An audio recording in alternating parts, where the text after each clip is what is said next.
श्री स्वामी समर्थ. नमस्कार मंडळी, स्वागत आहे तुमचं माझ्या यूट्यूब चॅनलवर.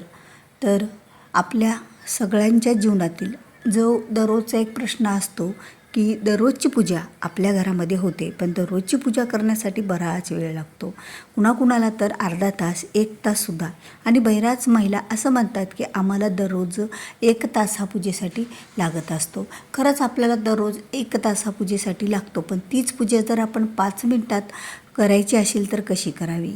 कारण बघा, दररोजची पूजेला 1 तास काढणं हे प्रत्येकाला जमत नाही. हे धावपळीचं आता युग आहे आणि या धावपळीच्या युगामध्ये कॉम्पिटिशन एवढं आहे ना की आपल्याला प्रत्येक कामामध्ये लक्षपूर्वक काम करावं लागतं. घरातली सर्व कामे उरकावी लागतात, मुलांकडे लक्ष द्यावं लागतं, काही व्यवसाय असेल तर तोही पाहावा लागतं, घरातील काही मोठी मंडळी असेल तर द्यावं लागतं. घरामध्ये कुणी येणार जाणार, पाहुणे मंडळी, ह्या बऱ्याच अशा गोष्टी आहेत. सांगण्याचा उद्देश म्हणजे आपल्या महिलांना बरंच काही सांभाळायचं असतं.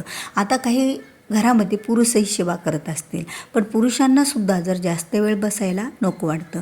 थोडा वेळ बसून ती पूजा करायची म्हटलं तर लगेच करून घेतात. पण आपलं कसं असतं की आपल्याला सगळ्या गोष्टी व्यवस्थित पाहिजे असतात, की पूजा दररोज व्यवस्थित आणि नीटनेटकी झालीच पाहिजे. असं काही नसतं की तुम्ही दररोज जर व्यवस्थित पूजा केली, नीटनेटकं सगळं काही ठेवलं म्हणजेच तुमच्यावर देव प्रसन्न होतो. फक्त हा एक उद्देश असतो की दररोजच्या दररोज आपल्या घरातल्या देवांची पूजा झाली पाहिजे, ते पारशे नाही राहिले पाहिजे.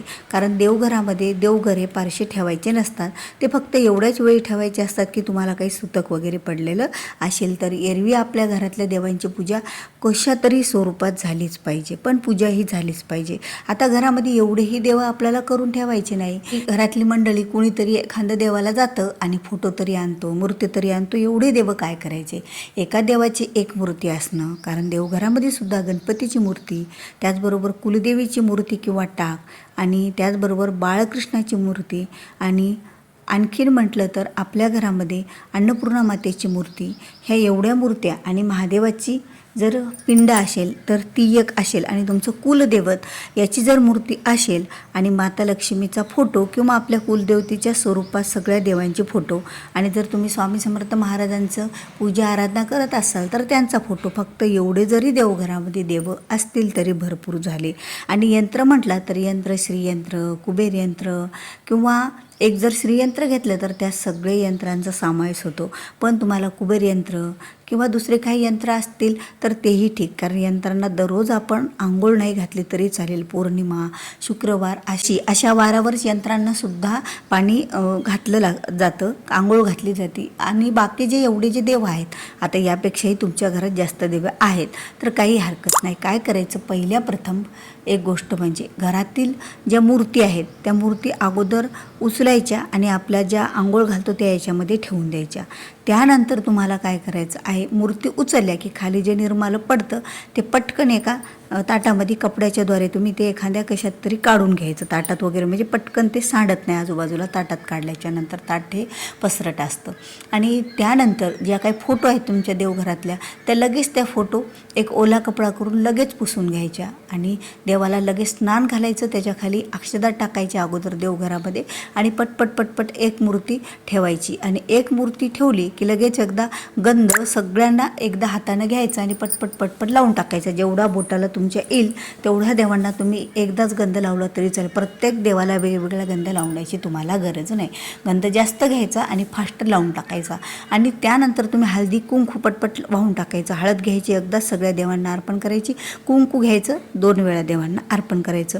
नंतर त्यावर अक्षता अशा फास्टमध्ये सर्व देवावर तुम्हाला टाकायच्या, आणि त्यानंतर फुले झटझट वाहून टाकायची. एवढी प्रक्रिया फक्त 5च मिनिटात होती जर तुम्ही ठरवले तर. आणि तोपर्यंत देवानं तुम्हाला एखादा मंत्र येत असेल तो मंत्र म्हणत राहायचं, कारण मुक्यानं देवपूजा ही केली जात नाही. आता हे इतपत झालं. आता देवघरात जर तुम्ही छोटा तांब्या भरून ठेवलेला असता, तो तांब्या लगेच आपल्या त्या देवातल्याच पाण्यामध्ये ते पाणी टाकून द्यायचं, लगेच भरून दुसरा तांब्या तिथे ठेवून द्यायचा, लगेच झाकण ठेवायचं, आणि अगरबत्ती ओळायची त्याला. आणि जर दिवा असेल तर एखादी धूप जरी ओवाळली तरी चालेल. आणि दिवा असेल जर तुम्हाला फुलवा तर पटकन वाळून घ्यायची, पुढे साखर ठेवायची आणि नमस्कार करायचा. बस तुमची एवढी दररोजची देवपूजा.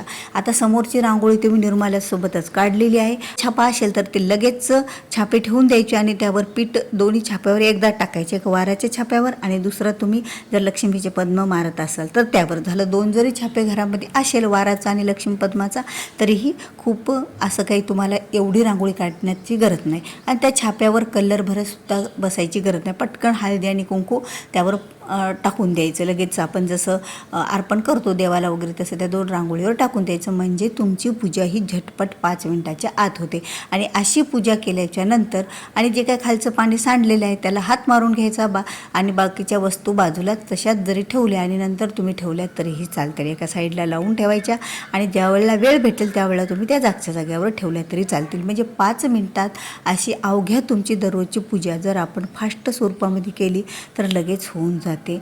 पण आपलं कसं असतं ना की आपण पद्धतशीर एक एक फोटो पुसत बसणं, त्यानंतर ते देव एक एक त्याला आंघोळ घालणं, असं नाही. एकदा ताटात घेतले देव तुम्ही आंघोळीसाठी की सगळ्यावर एकदा पाणी टाकून द्यायचं आणि हातानं चोळून घ्यायचे आणि लगेच कपड्यानं पुसून ठेवून द्यायचे. नाही कपड्यानं पुसणं झालं, देवांना जर कपडे घालत असाल तर त्या कपड्याद्वारे सुद्धा आपोआपच ते देव कोरडे होतात. असं नाही की आपल्याला पुसावेच लागतील म्हणून. तर अशा प्रकारे आपण दररोजची देवपूजा फास्टमध्ये करायची. फक्त दर एकादशीला देव आपण स्वच्छ करायचे. म्हणजे दर एकादशीला कोणत्या तरी लिंबू किंवा हळदी देवाला लावायची किंवा दही हे देवाला लावून स्वच्छ करून घ्यायचं आणि त्यावेळेला वेळ द्यायचा. म्हणजे आपल्या देवाच्या मूर्त्या ह्या चकाचक राहतील. एवढं फास्टमध्ये दररोजची पूजा जर आपण 5 मिनिटात केली तर खरंच आपला वेळ वाचेल आणि देवपूजा करायचा कंटाळासुद्धा आपल्याला येणार नाही. आणि घरातली कोणतीही व्यक्ती, मग घरातील लहान मुले, तुमचे मुले असतील, मुली असतील, तुमचे मिस्टर असतील, त्यांना जरी करा म्हटलं ना, अशी जर एकदा त्यांना सांगितली तुम्ही पूजा करायची तर ते दररोज अशी 5 मिनिटाची पूजा करून निघतील. आणि यानंतर तुम्ही सायंकाळी एकदा दिवा अगरबत्ती करून टाकायची. झालं. फक्त दिवा जरी लावला तरी चालेल. तुळशीजवळ एक, देवघराजवळ एक.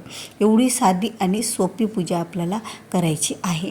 तर हा व्हिडिओ आवडला असेल तर नक्कीच व्हिडिओला लाईक करा, शेअर करा. चॅनलवर नवीन असाल, अद्याप चॅनलला सबस्क्राईब केलेलं नसेल तर चॅनलला सबस्क्राईब करायला विसरू नका. तर भेटूया पुन्हा अशाच एका नवीन आणि माहितीपूर्ण व्हिडिओ घेऊन. तोपर्यंत तुम्हा सर्वांना श्री स्वामी समर्थ. जय जय स्वामी समर्थ.